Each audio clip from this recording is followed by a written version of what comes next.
Olá Floripa, olá Brasil, olá mundo, eu estou aqui André Patunas e este é o programa Vida Inteligente, trazendo mais uma vez nosso querido amigo e irmão Jorge Antônio Ouro.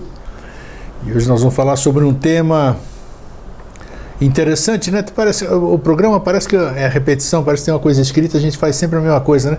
Fala a mesma coisa no começo, mas realmente todos os temas são interessantes porque é muito difícil alguém abordá-los, né? Principalmente em televisão, redes virtuais, essas coisas estão sempre lá. Mas na televisão é muito difícil. Primeiro porque não tem espaço, ninguém apoia esse tipo de informação, esse tipo de informação não dá retorno comercial, como dizem assim, as empresas investem naquilo que elas têm retorno. Não interessa que tipo de retorno é, mas investem só nisso. Mas nós estamos aí, não dependemos de ninguém, claro, fora isso, em termos, né? Por isso a gente vive pedindo ajuda sempre para manter o Vida Inteligente, mas de qualquer forma, com ajuda ou sem ajuda, nós ficamos em pé para levar coisas que estão em nosso ser. Nós falamos em programas anteriores, tem coisas que estão aqui dentro, né? No último programa, não lembro o que nós falamos aí, era bem isso, né? O que era? Qual foi o último tema que nós falamos? Que eu falei que alguma coisa já nascia, nós falamos sobre... não lembro, tá bom, a memória está curta. Eu também não sei não. Determinação, nós falamos sobre determinação. Então parece que dentro da gente tem uma determinação, né, que faz com que a gente continue assim, leve o que a gente acha que é legal e que é bom para as outras pessoas, né? E aí, como é que você está? Tudo bem? Super, ultra, hiper, mega. Assim que eu gosto. Tudo ótimo. Você podendo vir aqui e a gente podendo estar fazendo Vida Inteligente, está tudo bom, né? Não, a vida assim, cada dia é sensacional. Não tenha dúvida, é um novo dia, uma nova experiência. E o sensacional não é se você imaginar uma vida idílica, assim, de você ficar sentado, deitado na rede, na praia, tomando água de coco, sem pensar em nada. Não, isso não é um dia sensacional, né? Isso é um dia de lazer. Sim. Um dia sensacional é um dia vivido. Isso aí. Né? Um dia vivido. E como é que é um dia vivido? É cheio de batalha, né? Assim, você tem que avançar, tem assim, um dia cada vez, e tem as batalhas internas, externas, e a gente tenta compreender, e vai, e consegue e não consegue, e aí se cansa, e vai, e descansa, e acorda e tenta de novo.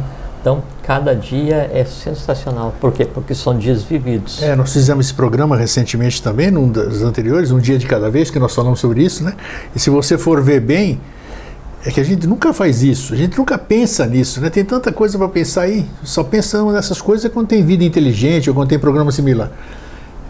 Se você parar de manhã, se você acordar, vamos dizer, no momento que você acordou, tudo é novo. Tudo é novo, uma vida nova, uma respiração nova, um dia novo, as oportunidades novas, tudo novo. É uma vida dentro de um dia, né? A vida se renova a cada instante, a cada dia. Então, às vezes as pessoas reclamam tanto que esquecem de viver, né? Como você acabou de dizer. É que o ser humano, de maneira geral, ele tende a nascer órfão de si mesmo todos os dias. Ele esquece que hoje, né, ele é filho de tudo que ele fez ontem. Né? E amanhã ele vai ser filho do que ele fez hoje, mas daí todo dia ele esquece isso e aí tenta de novo, sofre de novo, erra de novo, espera de novo, né? E aí reclama de novo e perde mais um dia de vida e vai. E daí os dias vão passando sem serem vividos, né? E aí isso é um desperdício. Quando você vive cada dia, né? Aí então a vida começa a ser bem aproveitada, né? Não significa que vai ser aquela vida idílica. Depende do teu conceito de idílica, né? Mas é uma vida plena, por quê? Porque é isso aí, vamos em frente. Eu gosto de uma frase que diz o seguinte: a gente leva da vida a vida que a gente leva, né? Então realmente se você leva só... Muito procedente, inclusive, depois da morte, né? É isso aí. Principalmente você vai levar da vida a vida que você leva, exatamente. Você falou que é igual, né? Isso é igual. E você estava falando agora há pouquinho, na questão do conteúdo que daí você traz com Vida Inteligente, né? Na TV, e que daí, de maneira geral, a mídia comercial não dá espaço. Nunca deu, não dá, e tão cedo não dá. Não vai dar, não, claro que não. E sabe por quê? Porque, assim, quando a gente vem e traz um assunto, vai compartilhar um assunto que não é consumível, você falou tudo. Você não pode empacotar o que a gente conversa e vender. E vender. Mesmo que você invente um método a partir do que a gente conversa, mas essa é outra história. E além de não ser empacotável, não ser mercantilizável, as ideias que a gente compartilha podem servir como elementos para que a pessoa decida a andar por si mesma, ela decida escolher um caminho, ela decida se iniciar, ela decida mudar de vida ou ela decida realmente começar a viver. E quando acontece isso, então daí o mundo ele se transforma do mundo atual, que é o mundo de competição, em um mundo novo que é o mundo de colaboração, né? E então quanto mais o mundo for colaborativo, menor é a força que o consumo tem sobre a vida das pessoas. Isso implicaria uma reestruturação social, porque a estrutura social hoje, o tecido social, ele é moldado baseado no consumo e na competição, né? E na medida em que as pessoas se instruem, se iniciam e aprendem a ver, aprendem a viver, essas coisas deixam de ter tanta importância ou passam a ter nenhuma importância. E aí então a vida começa, e esses que levam a vida baseado nisso, eles têm que se adaptar a uma vida nova. É o que se chama de iniciação e evolução. Então, conseguir um espaço para transmitir isso a quem o deseje, né, a quem queira acessar, é complexo, né? E você vai fazer 15 anos de programa agora, sim, né? Não sei se tem em algum lugar do mundo um programa falando de filosofia há 15 anos ininterruptamente colocando conteúdo para as pessoas, né? É um bom sinal, né? É um bom sinal que, assim, mesmo que isso não tenha transformado o mundo inteiro ainda, o que você faz e as outras iniciativas ao redor do mundo, das escolas, que assim, ao menos o que está sendo falado está sendo materializado, está sendo plasmado, está sendo veiculado, verbalizado, que assim, essa discussão invisível, né? Esse mundo que não tem espaço no mundo material de hoje, ele arruma uma brecha e se transforma em verbo. Em sendo verbalizado, em estando disponível para ser ouvido, e toda vez que ele é ouvido, ele é verbalizado novamente, né? Então isso aí vai abrindo cunhas, né? Vai abrindo brechas, né? Nessa escuridão desse mundo material que a gente vive, desse materialismo, né? E é por essas brechas, por essas fendas, que a luz do sol vai entrar daí para todo mundo em determinado dia. E aí, gente, já que estamos no assunto, e o assunto de hoje eu ainda não declinei, mas é o que nós estamos falando também. Estamos falando de um assunto da eternidade. O tema de hoje é a eternidade. Nós vamos falar sobre a eternidade.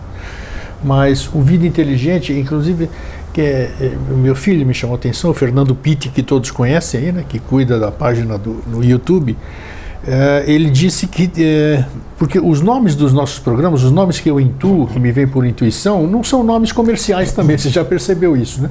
Então quando você faz a busca... São nomes honestos. Exato, ele falou tudo, são nomes honestos. Então, quando a pessoa faz a busca, só eles acabam achando em função do nome que está lá. E eu sei que tem agora, se alguém que estiver nos ouvindo aí, é especialista nisso agora, e quiser se propor ajudar, colocar o que chamo de tag, né? Tag, o que é isso? São palavras-chave, né? Que você... tag ou meta tag, mas isso aí já tem já... Não, mas eu no Vida Inteligente não tem nenhum. Ah, não. Não tem nada, só tem o título e a gente não põe mais nada. É comum quando você programa o site, daí no próprio código de linguagem, você coloca tag e meta tag e fica como se fosse alias, como se fossem apelidos do... Isso, alguém pesquisa alguma coisa e direciona para lá. Vai pesquisar alma, né? E o vídeo, daí o assunto é morte, mas ali fala sobre alma. Quando ele pesquisar alma, o vídeo sobre morte vai ser exibido. Sim, mas é que você deu um comando antes, né? Para ficar isso aqui. Eu não sei como é que faz no YouTube. Mas tem ali, tem um quadradinho lá que eu nunca usei isso aí, até o... Aí tem que fazer... tem um trabalho que vai demandar um certo trabalho, né? Que Nossa. Você tem que pegar vídeo a vídeo e inserir várias tags que seriam os apelidos pelos quais ele é localizado no mecanismo de busca do Google. É isso, então, se alguém tiver paciência, se alguém tiver afim, quem sabe, a nos ajudar nesse aspecto, para a gente poder propagar mais para as pessoas. Então é isso. Então, falando do tema de hoje, eternidade, né? Eu li antes, quando as coisas vêm para a gente falar, E aí eu fui pesquisar para fazer a chamada que vocês receberam sobre o Vida Inteligente, e eu achei interessante um aspecto que eu descobri lá numa leitura que eu fiz, que a eternidade é o agora, né? Eu nunca tinha pensado nisso, rapaz. Mas, sabe, eu falei, putz, eu nunca pensei nesse negócio. Isso é eterno, aqui, ó. A eternidade são só vários agora. Né? Então, pô, eu achei muito interessante. Rapaz. O próprio conceito de tempo é assim, né? O tempo tem dois aspectos, né? Tem o tempo que é a expansão da consciência na matéria, e tem o outro tempo que é nesse instante. É exatamente agora. E daqui a pouquinho é um novo tempo. Daqui a pouquinho é um novo tempo. O conceito é o mesmo. Então, mas aqui, hoje nós estamos presos, né, por essa palavra e muitas questões, né, eternidade, né? Nos vendem eternidade através de certos comportamentos que a gente tem que ter para conquistar a eternidade, patati patatá, que todos vocês conhecem, alguns estão ainda bem enraizados, bem presos nisso, e é alguma coisa que nos promete. Você já falou aqui nesse programa, nós já falamos sobre isso, você falou sobre a imortalidade, outra coisa que as pessoas buscam, né? Imortalidade, eternidade, mas as pessoas buscam, na verdade, isso para usufruir, né? Para usufruir, porque eu já disse aqui, que adianta eu ser imortal se você vai embora, se minha família vai embora, se meus parentes vão embora, se meus amigos vão embora? O que adianta eu ser imortal? Você vai conseguir novos amigos, conversa fiada. Então você tem que ser imortal e viver eternamente, desde que todo mundo seja imortal e que viva eternamente, e que esse eterno, esse desejo de se viver eternamente é para fazer alguma coisa, sei lá, útil, né? Cada cabeça é uma sentença. Mas disserta aí, Jorge. É interessante esse... Tem muitos aspectos interessantes. Ou se não tem? Você vê que assim, primeiro, eternidade, da eternitas, é a qualidade daquilo que não tem princípio nem fim. Isso. Se a gente for analisar de uma forma purista, então o que é eternidade, o próprio conceito de eternidade deixa de existir, porque ele se aplica somente a uma coisa. Qual é a coisa que não tem princípio nem fim? Aí é o próprio eterno, é o criador do processo inteiro, porque inclusive os deuses têm início e fim, né? As hierarquias evolucionárias, todas elas têm início e fim, todos os seres têm início e fim, todos os sistemas solares têm início e fim, galáxia, universo, tudo tem início e fim. Então nada disso é eterno. A única coisa que é eterna nesse conceito é a origem do processo. Qual é a origem do processo? Aí é o todo, ou Deus, ou manifestado, ou o grande arquiteto do universo, ou Brahma, ou não interessa que nome cada segmento humano vai dar, mas é aquilo, né, aquilo que não tem nome, né, que ele pré-existe a existência, e ele existe quando a própria existência deixa de existir. Então esse é o único ponto onde se pode aplicar o conceito puro de eternidade, que é aquilo que não tem nem princípio nem fim. E não é aquilo que fala assim, não tem nem princípio nem fim de dias. Aí já está falando de uma coisa material. Isso. Né? Não tem princípio nem fim de existência. Aí sim, aí é a coisa. Agora, do ponto de vista humano, né, a eternidade é uma coisa muito interessante, porque todo mundo deseja, né? Todo mundo busca. Então, assim, todas as tradições, a luta é para que daí você vá para um lugar onde você permaneça vivo. Então, desde o Valhalla até o céu, então se luta e se pratica o bem, né, por ser bom ou por ter medo, né, para ganhar alguma coisa, ou por ter consciência, ou porque é ameaçado, né, ou porque é livre, ou porque é subjugado, né, e vai se praticar um bem, ou aquilo que você entende como bem, para ter uma recompensa. E essa recompensa é a eternidade. Você vai viver para sempre no lugar aprazível, né, do lado do teu Deus de preferência, né? Se você pega assim, a tradição egípcia da mumificação, que já é uma degradação do conhecimento original, que originalmente não era assim, né? o próprio processo de mumificação para preservar o corpo, porque daí a alma depois vai voltar e vai reutilizar o corpo, não sei o que e tal, e aquela preocupação da alma, e daí quando enterra levar as coisas, porque daí ia ser pesado e tinha um tributo a ser pago para pesar a alma. Interessante, e era uma civilização avançadíssima, hein? Ultra. Né? Então, e como é que pensava dessa forma? É porque daí, quando a gente pensa em uma civilização avançada, em qualquer civilização avançada que já existiu, que existe, que existirá, ainda assim vai existir graduações de interpretação das coisas, né? E o Egito que nos chega, né, já é o Egito pós-queda Atlante. Tá. O Egito Atlante tem razão. Do ponto de vista profano, ele é desconhecido. Ele é conhecido do ponto de vista esotérico, do ponto de vista de mistério. Então aí se tem acesso às coisas, ou como é que era, que é a própria tradição que é passada, né, e se mantém até hoje nas escolas. Então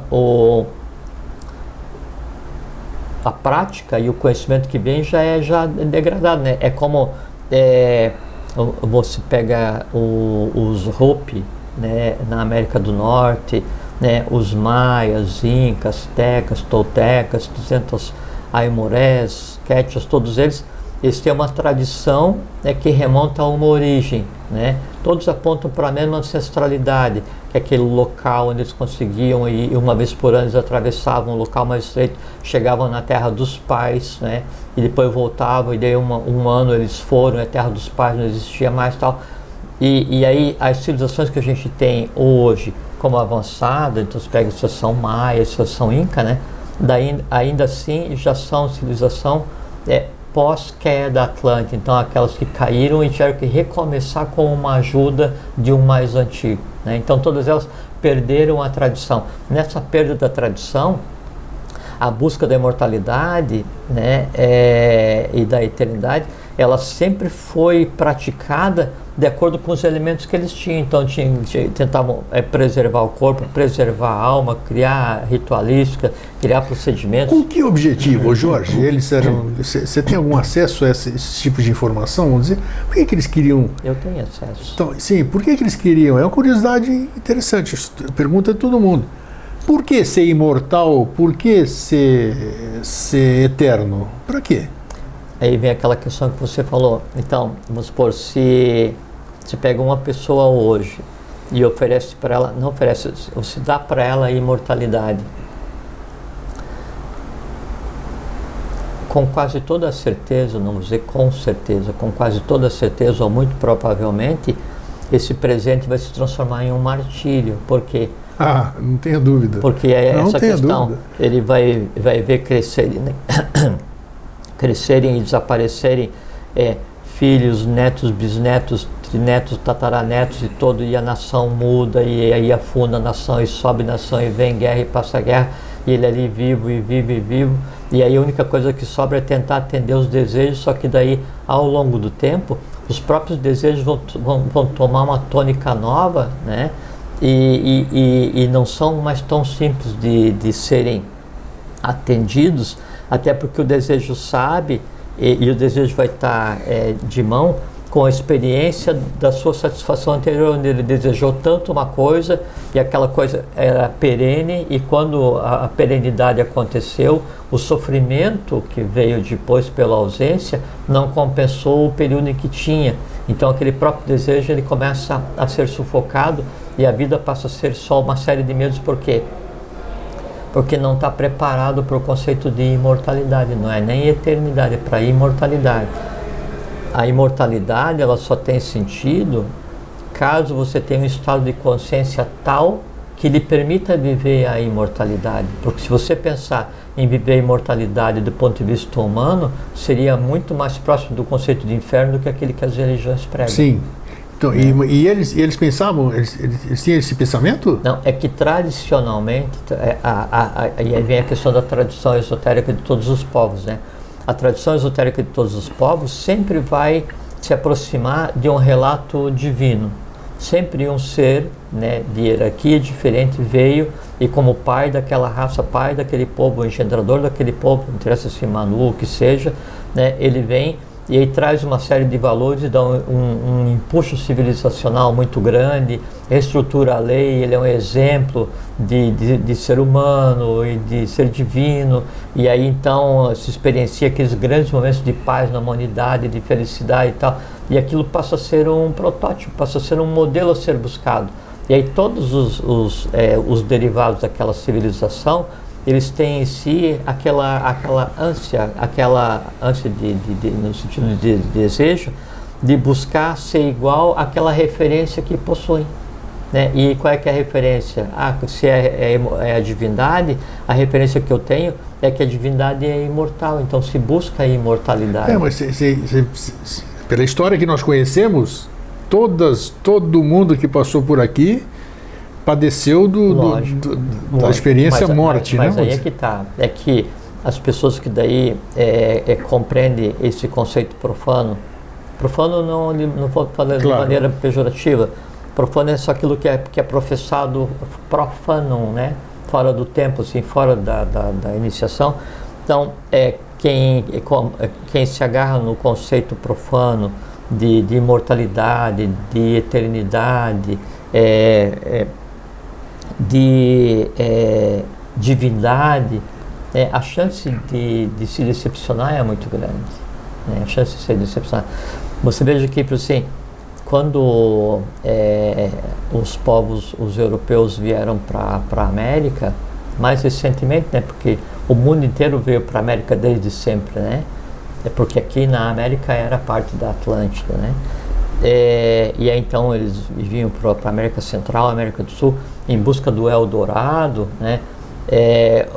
Uma das coisas que se buscava, que era um dos mitos que se buscava, além do Eldorado, era a fonte da juventude. Isso, né? Fonte da juventude, quantos e quantos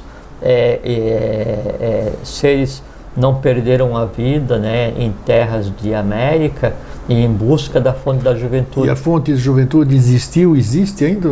Ou é um mito? Existiu, existe e existirá, né? Só que ela não é um mito. Não, mas só que ela... Mas também não é da forma que se fala, né? Claro que não. Vou lá, tomo um banho e fica uma gracinha. Não, isso não. Não, né? Tá. Nesse aspecto não existe, né? Como é que... O que é essa fonte da juventude? O mais próximo do que seria o conceito de fonte da juventude, né, é o que seria o processo alquímico, onde você busca o lápis filosoforum, o summa matéria, que é a pedra filosofal, né, que ela dá para quem a possui conhecimento, poder de transformar tudo em riqueza, né, e aí tanto a matéria quanto a consciência, e por decorrência, como você é senhor da matéria e é senhor das transmutações dos estados de consciência da matéria, por decorrência você tem a eternidade, você tem a imortalidade. Sim. Exatamente. Mas aí você já tem um nível de consciência que você não vai usar aquilo para o mal. Porque o processo alquímico, ele é super simples e é conhecido, né? Então, é você pegar um determinado metal e aí trabalhar com ele, até aprender o código de linguagem, tem que ter uma determinada posição sideral, ele vai gerar determinados extratos, você pega esse extrato, processa de novo, aguarda o momento apropriado, e daí o que sai dali, né, ele consegue fazer uma transmutação atômica do chumbo. Se você pegar a notação atômica do chumbo e a notação atômica do ouro, é só o movimento de algumas partículas, né, de alguns elétrons, você muda e transforma. Então é uma coisa simples. A questão é que para que o alquimista consiga transformar a matéria, ele tem que ter um código de consciência de conversa com a matéria, ele tem que ter ingerência de autoridade sobre a matéria, que é o que a gente chama de poder, né? Sim. E ele tem que saber os limites de alteração dessa matéria. Só que daí nesse processo de conseguir conversar então com todos os reinos minerais, e para conversar com os reinos minerais aí ele obrigatoriamente tem que ter conversado com todos os outros reinos elementais, principalmente em si mesmo, ele chega a um ponto, assim, em tal ponto de aquisição de consciência, de iniciação, de adeptado, o que se queira, que daí para ele o que menos importou é o ouro físico, né? Aí nesse processo de busca do ouro externo, né, antes que daí aconteça o ouro físico visível, ele em si é o summa matéria. ele é o lápis philosophorum, o próprio alquimista, porque daí ele transmutou de tal maneira, né, os seus elementos orgânicos, a sua própria matéria, que a própria alma dele, ela já não experiencia mais o conceito de morte. Então ela experiencia o conceito de imortalidade. Aí ele é senhor de qualquer coisa externa. A fonte da juventude que se buscava, ela estava ligada à cidade dos telhados resplandecentes, né? Que é o Eldorado, né? Sim, já fizemos um programa sobre isso. Sim, que é Eldorado é por causa disso, né? Eldorado, de ouro mesmo, né? Sim. É porque esse metal ele era transmutado em tal quantidade que ele é usado como material tipo de construção, né? Utensílios, cobrir casa, pavimentar a rua, esses trecos assim. É porque era só um metal. Como você, assim, hoje o alumínio, né, tem na fechadura do teu cinto, tem no carro, tem no computador, tem em tudo que é lugar tem um alumínio. É como se fosse assim, né? E ninguém se mata por causa do alumínio, né? Ninguém vai conquistar ninguém por causa do alumínio. Por quê? Porque tem abundância, e quando não tem abundância na natureza, daí eu vou e, no caso, se fabricava, né? Então era isso que acontecia.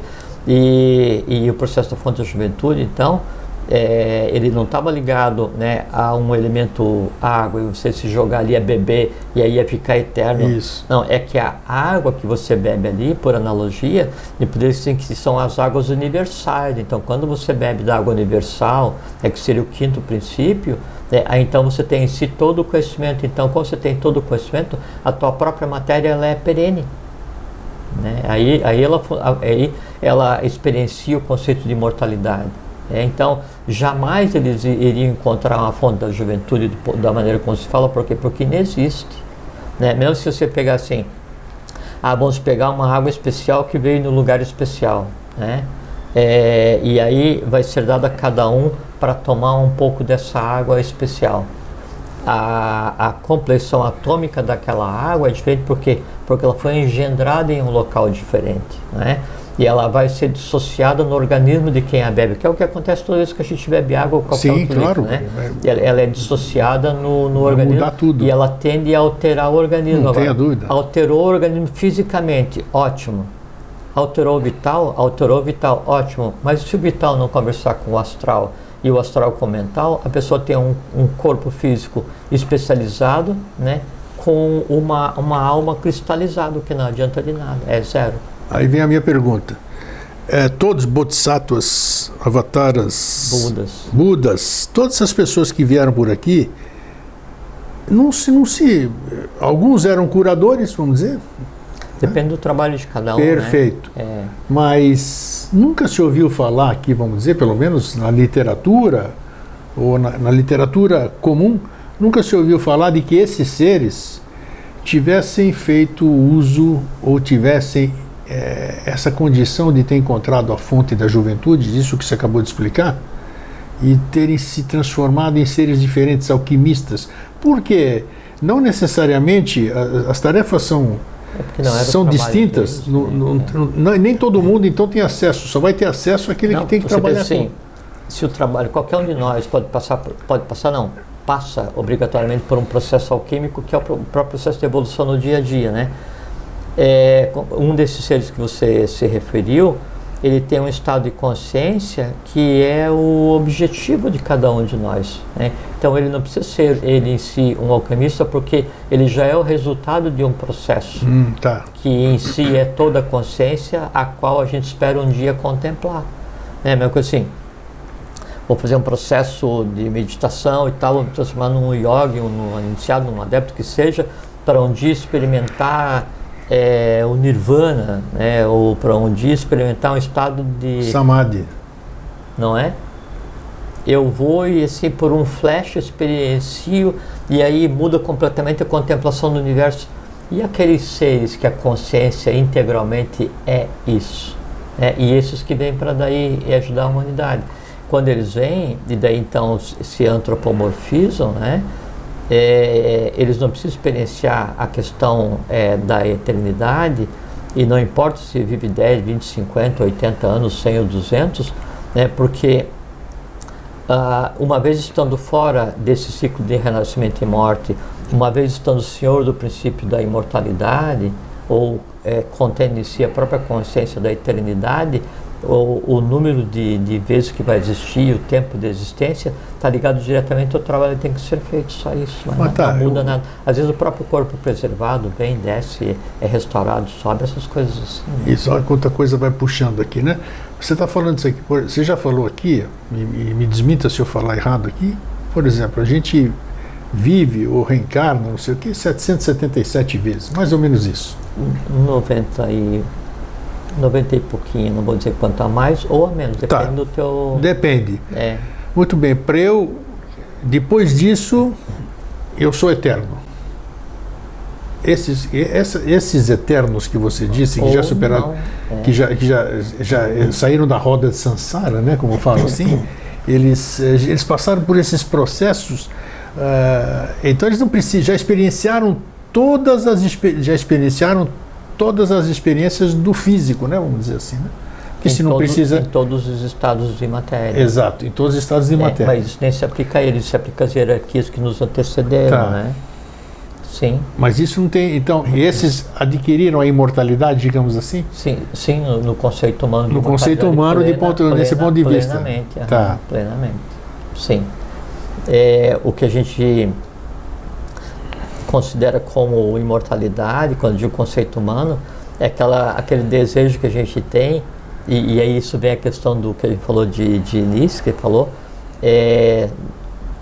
da imortalidade ela ser desejada e a eternidade ser desejada por medo da morte, né? Então eu tenho medo que o Jorge Antonioro seja finito, então eu quero a imortalidade para que eu seja daqui até o fim dos tempos Jorge Antonioro, o que é uma besteira, né?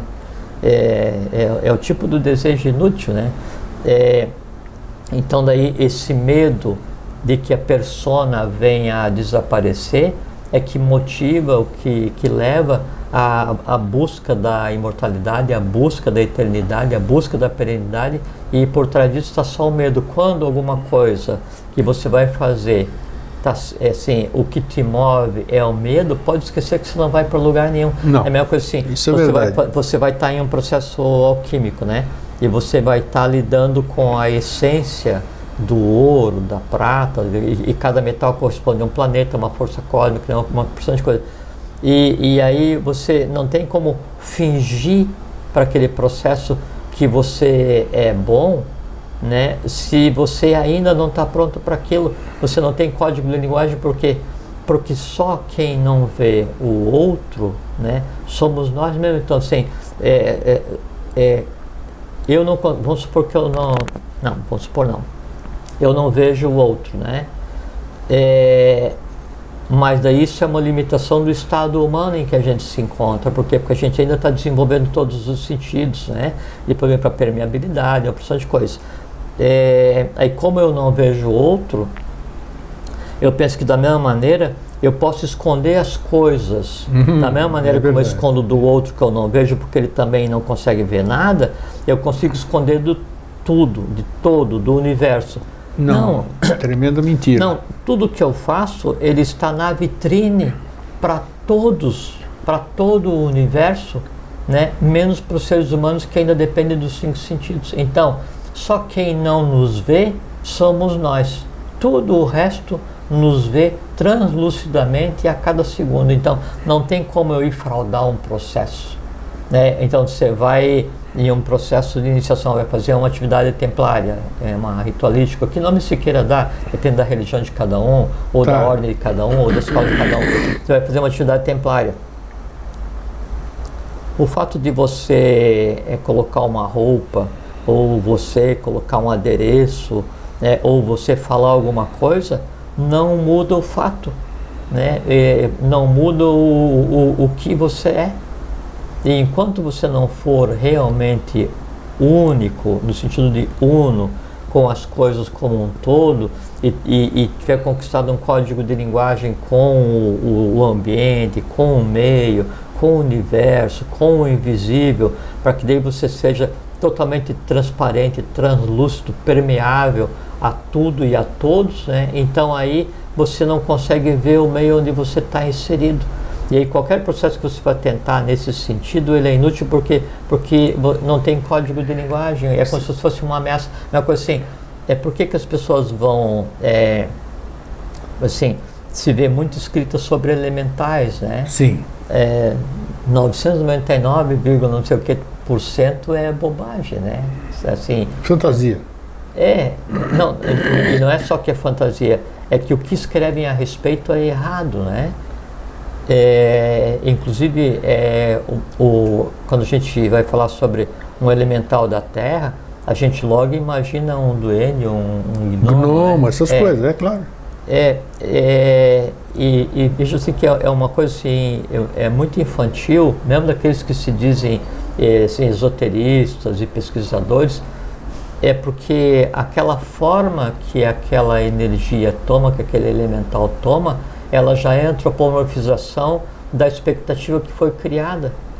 Então, quando alguém desenhou pela primeira vez ou desenharam depois outros tipos, né, ele desenhou aquilo que ele esperava, ele antropomorfizou aquele elemental, né? E aí então se vai para a floresta, né, esperando ver um elemental caminhando assim na tua frente na grama, pendurado na árvore, como se fosse um macaco, não vai existir, né? Os elementais, eles são assim, como se fosse o espírito da planta, o espírito da terra, né? E então, algumas vezes eu já te mostrei fotografia, né? Que daí para ver como que eles são perceptíveis, né? Como é que é a face de assim. Então, enquanto você não tem o código em linguagem, não adianta, então você vai para a floresta, né? Aí você quer ver os elementais. Aí você vai ficar esperando ver um elemental, um duende pequenininho, vestido com roupinha tipo de Papai Noel, bochechinha rosada que vem alegremente. Chapeuzinho, tudo. Se aparecer para você, foi você que engendrou, né? De elemental não tem nada. Daí há um código de linguagem, há as formas, há o som, que daí então você realmente estabelece um canal de comunicação, mas aí há que ter uma razão para isso, né? Há que ter uma razão.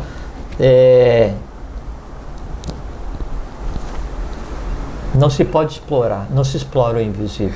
Não tem showzinho, né? Como a gente diz. Não se explora, e você não pode manipular impunemente, né? Então, você vê assim, a água, né, ela é uma riqueza, ela brota, né, e a terra nos dá a água para a manutenção da vida, né? Sim. Então há um conglomerado que cuida disso, né?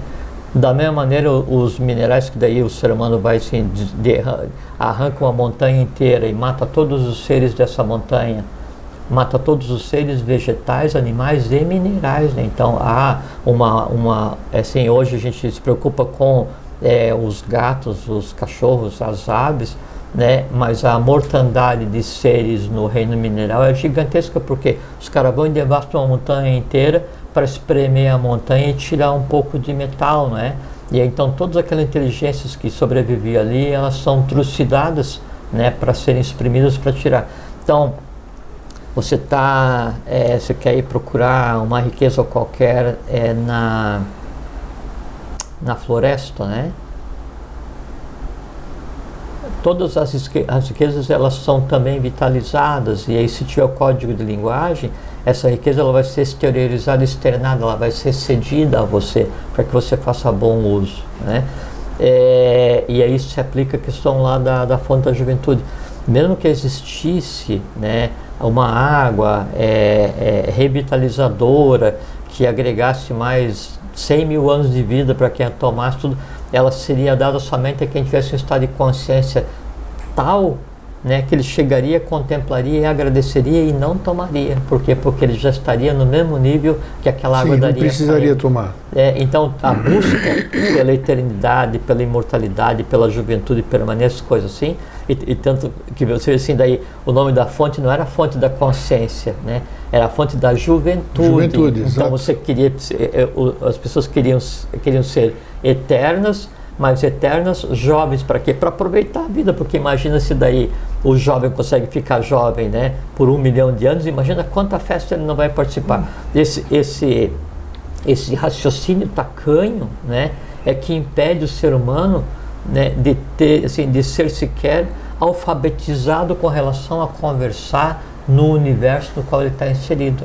Nós somos estranhos em nossa própria casa. Você falou agora há pouco, me chamou a atenção, está marcando aqui, nas escolas de iniciação, escolas de crescimento. Você falou que a maioria das pessoas chegam lá e nós somos transparentes. Você falou que a gente não consegue se esconder para ninguém, né? Eu posso me esconder de você de mim, tudo isso aqui e tal, em condições normais, né? Tem gente que consegue acessar e tudo. Chega numa escola, por exemplo, o superior da escola, o mestre, o sacerdote, ele tem que ser uma pessoa, né? Ele ri porque ele capta o que eu quero dizer, né? Quando é um mestre, aí lógico, ele sabe quem vem, o que faz. Aí é que está, isso que eu digo. Mas aí é aquela coisa que a gente já conversou várias vezes, né?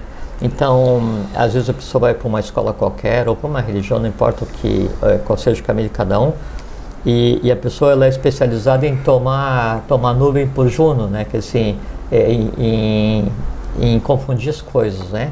E aí ela encontra com um que daí é um pouco mais esperto, e aí esse mais esperto se diz mestre ou chefe ou que nome se queira dar lá. Sim.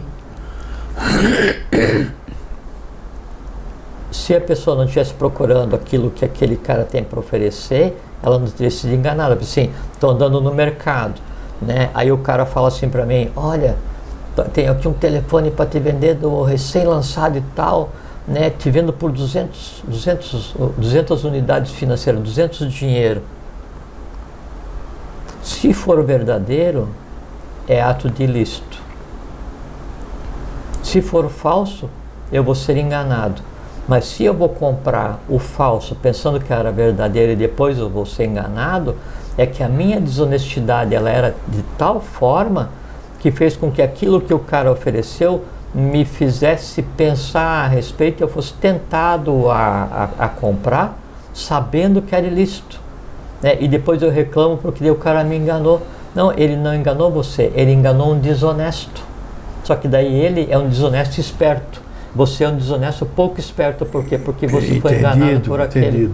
Entende? Então, sempre essa proporção, ela vale para aquele caminho que a gente escolhe. A chegar, pô, mas o cara me enganou porque daí ele só queria pegar o meu dinheiro, não sei o que e tal, eu vou processar para fazer com que devolva o dinheiro que eu dei porque ele tomou meu carro, não sei o que e tal.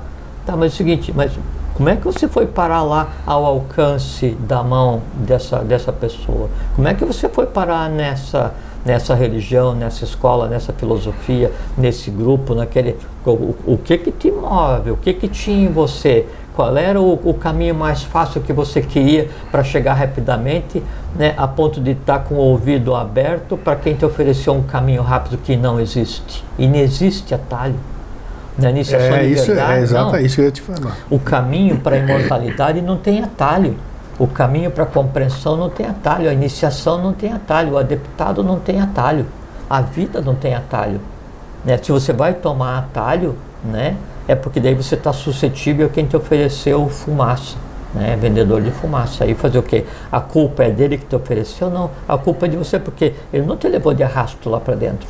Você estava passando por assim, opa, uma boa oportunidade. Tem que agradecer porque, no caso desse telefone, e você foi enganado, tem que agradecer porque ele deu oportunidade para você perceber que você, na verdade, não é tão honesto quanto você pensa que é. Porque você ia comprar um treco que valia tantos mil dinheiros, você ia comprar por 2%, 5% do que vale, sabendo que ele tinha sido subtraído de alguém que está... Não é? Então, sempre... o caminho está relacionado ao peregrino, da mesma forma que o peregrino está relacionado ao caminho. Por quê? Porque ninguém anda em um caminho que não deseja. Se tem um caminho que é muito ruim e ninguém vai passar por aquele caminho, a floresta toma conta, aquele caminho deixa de existir. Aí as religiões morrem assim, as línguas morrem assim, as nações morrem assim, quando ninguém vitaliza, ninguém cruza, ninguém se importa. Você pega uma tradição oral, uma história antiga, se ela não for perpetuada na escrita, ou se ela não for perpetuada oralmente pelos trovadores, né? Antigamente a iniciação era através dos trovadores,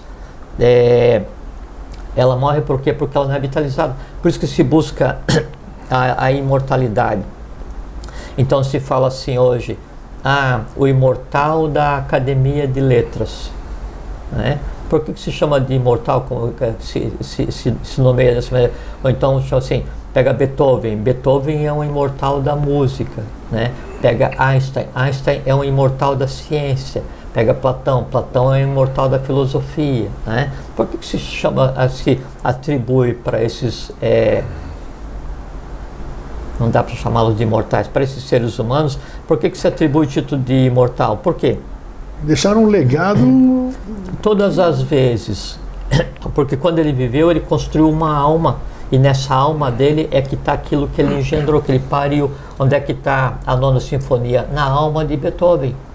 Onde é que está a descrição da República, né, de Platão? Na alma de Platão. Onde é que está a música de Wagner? Na alma de Wagner, né?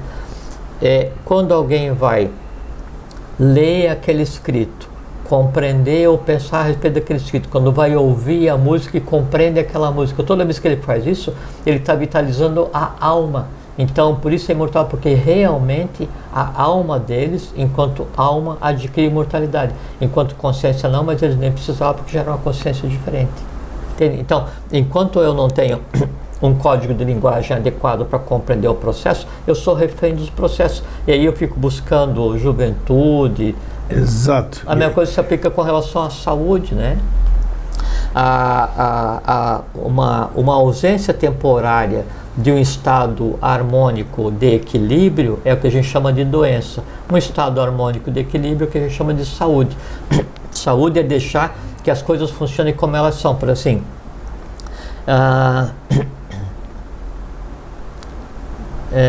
tô com bronquite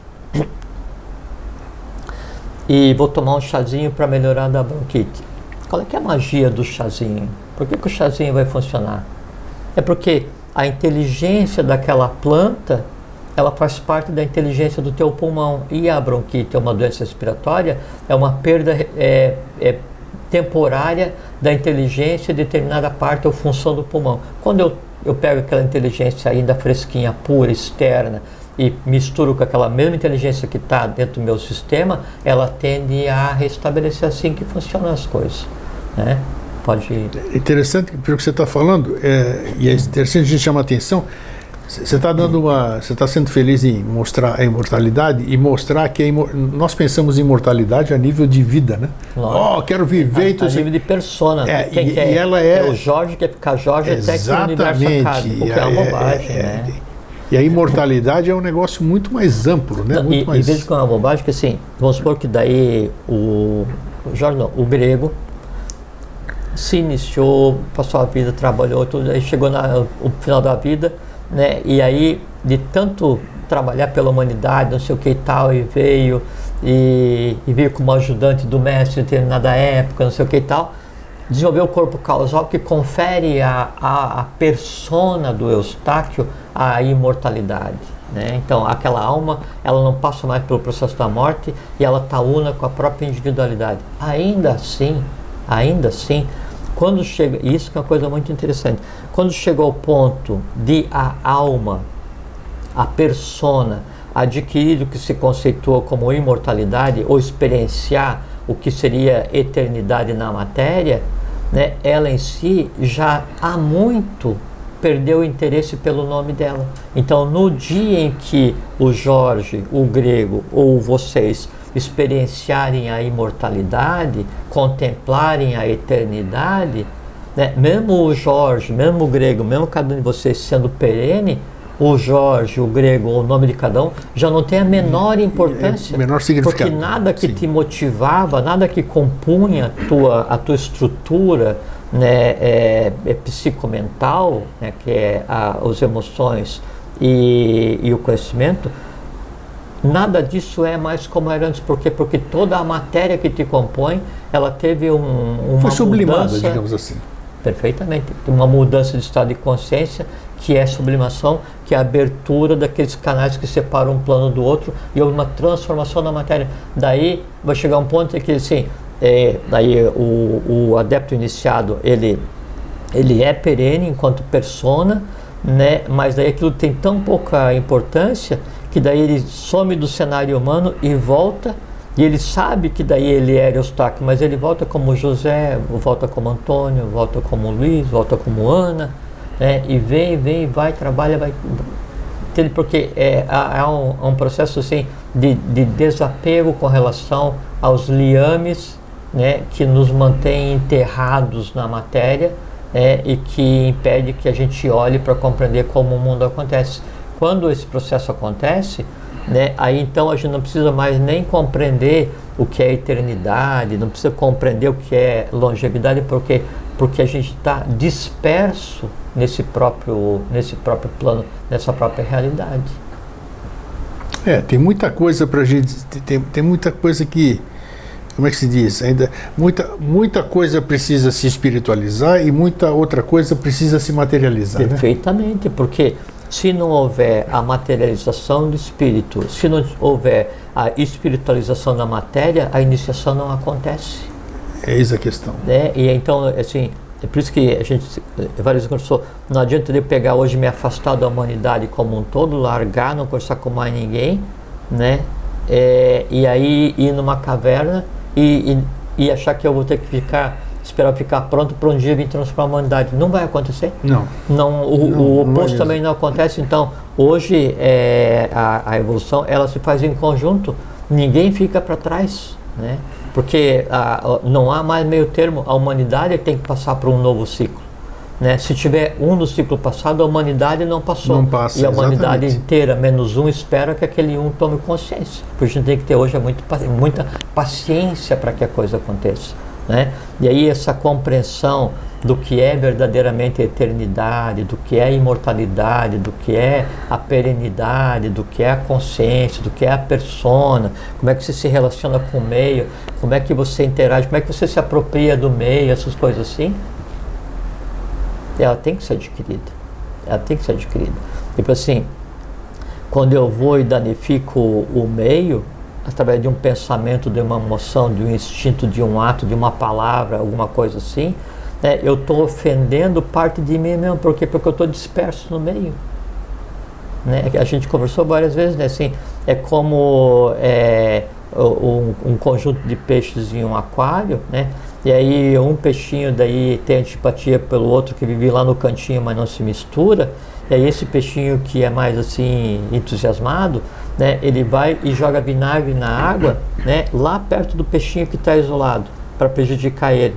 Só que é o seguinte, o aquário é um só, né? E aí pode até matar aquele peixinho que está isolado, mas na hora que ele for morrer no estertor lá, ele vai se chacoalhar e aquele vinagre vai espalhar no aquário, né? Aí o peixinho entusiasmado, antipático, ignorante, assim, puxa vida, na verdade eu não matei ele, né? Eu me matei.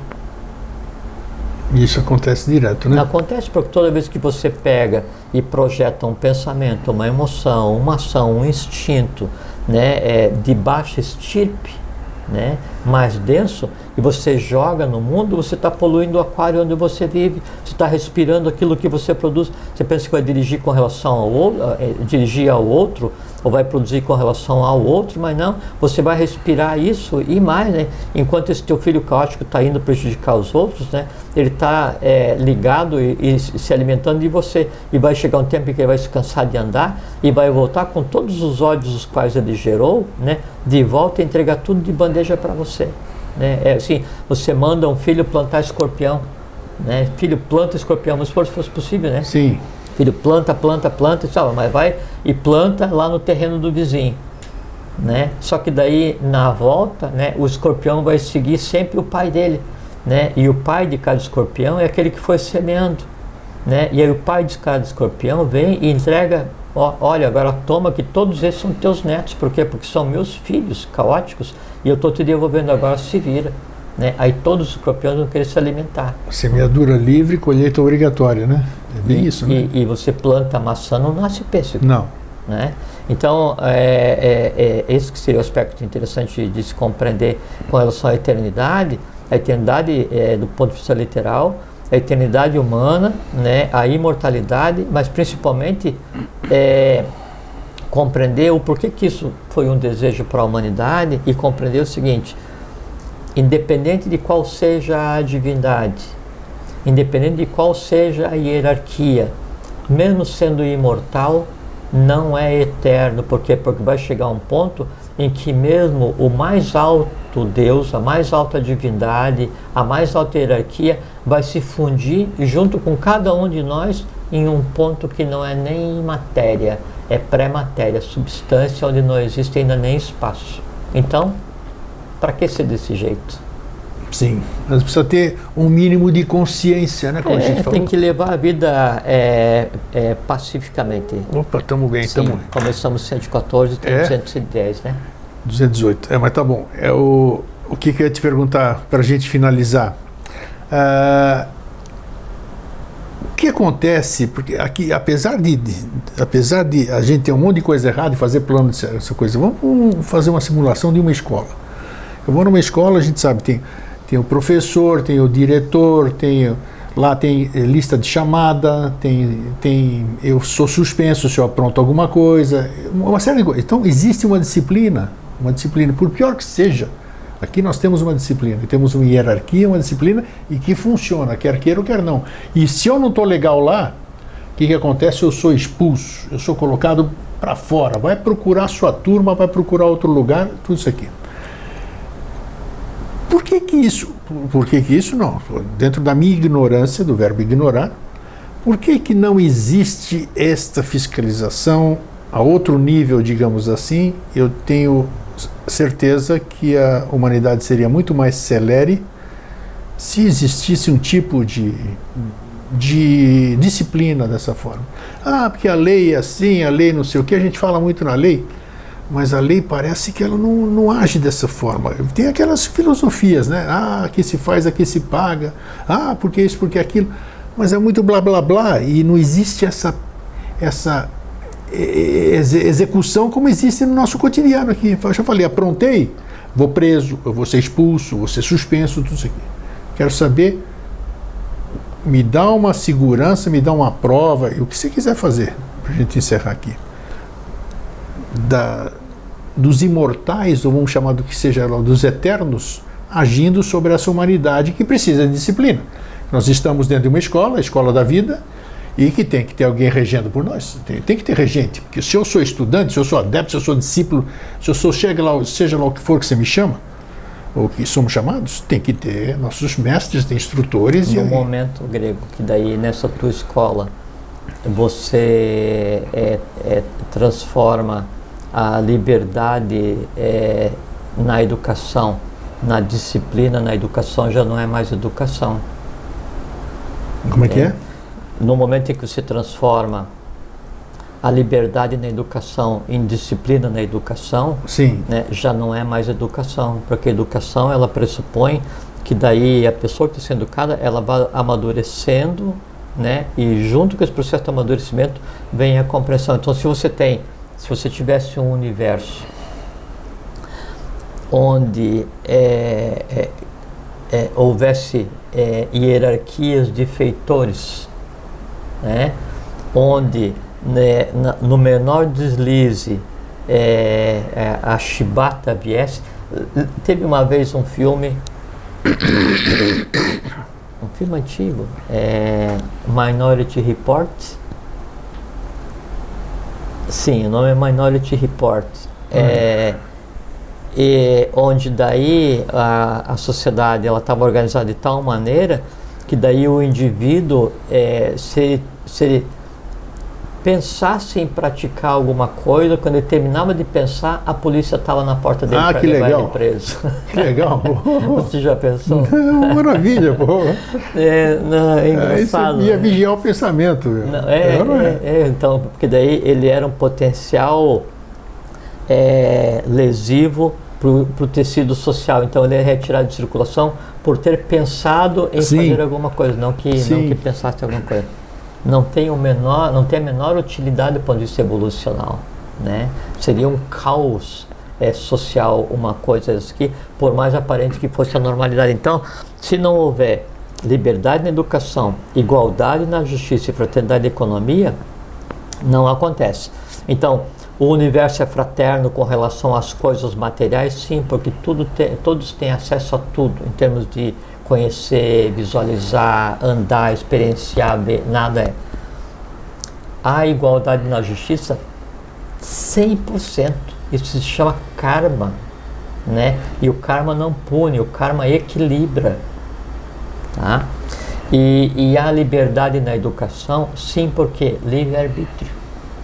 Então cada um consegue determinar seus próprios destinos. Então o universo é rigoroso, mais rigoroso do que qualquer juiz ou delegado ou policial, não interessa o que seja, qual é a estrutura, possa imaginar. Por quê? Porque não tem como enganar o universo. Sim. Não tem como fugir do que foi feito.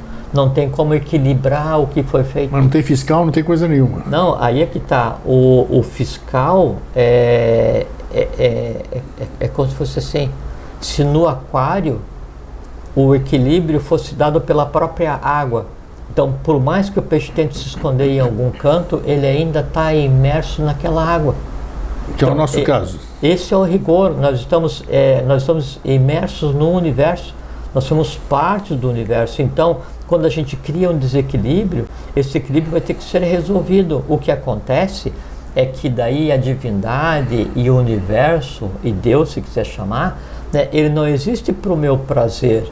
Tipo assim, a pessoa fez uma coisa errada e me prejudicou, né? Então assim, eu já topei com tudo que é tipo de traste, assim, na minha vida profissional e essas coisas assim, né?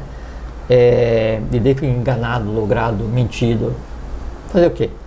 Aí às vezes assim na hora, né, assim, acontece o fato, né? E você vê que o cara foi um traste, né? Que o cara te enganou, te iludiu, te roubou, não sei o que e tal.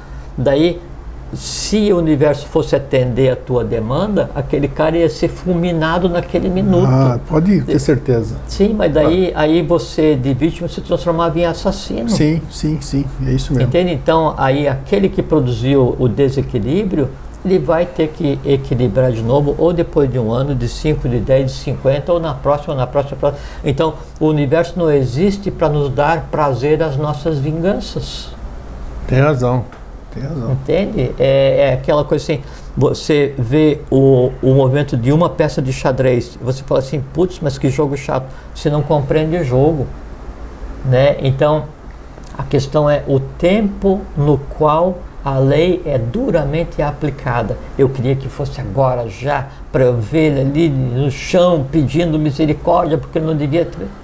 Isso aí não é justiça, isso é vingança. Tem razão. Viu? Existe para tudo, existe uma resposta. Mais uma prova aqui. Jorge, foi maravilhoso aqui mais uma vez, legal. Eu acho que nós atingimos o nosso... bacana, eu gostei muito aqui porque abriu minha visão assim ampliou a minha visão, abriu mesmo sobre imortalidade, que a gente restringe, né? A gente usa uma viseira e acha que imortalidade é isso, eu vivo para sempre, eu estou aqui, é uma coisa... Veja que interessante, só um minutinho de falar, essa expressão ampliou minha visão. Então, lembra que as coisas só podem ser vistas na mesma altura, né? Você não consegue ver... Você tem que ver na mesma altura. Então, quando fala assim, ampliou tua visão sobre imortalidade, você teve que deslocar a tua mente para compreender onde está a imortalidade. Só que o conceito de mortalidade, ele não está dentro da mente concreta. Ele está no limiar da mente abstrata para búdico, para o plano universal. Aí então a tua mente se desloca para compreender e aí volta. Então um reflexo desse ponto está em você. Daí você fala assim, ampliou a minha visão. Por quê? Porque agora você consegue olhar para um lugar que a tua mente concreta desconhecia. Isso que é a iniciação. Beleza, estamos iniciados, porque você também assistiu. Todos nós. Estamos em um bom caminho, para que cada um busque a iniciação para o lugar onde aponta a fonte. E o meu nome é Jorge Antônio Ouro e eu sou membro da Sociedade Brasileira de Obiose. É isso aí. Não falei no começo, mas falo agora no final da conversa. Gente, muito obrigado. Jorge, obrigado mais uma vez. Obrigado pela oportunidade, é uma felicidade vir aqui. Fraterno abraço e um feliz sempre. Fiquem bem, fiquem em paz, tenham uma boa vida.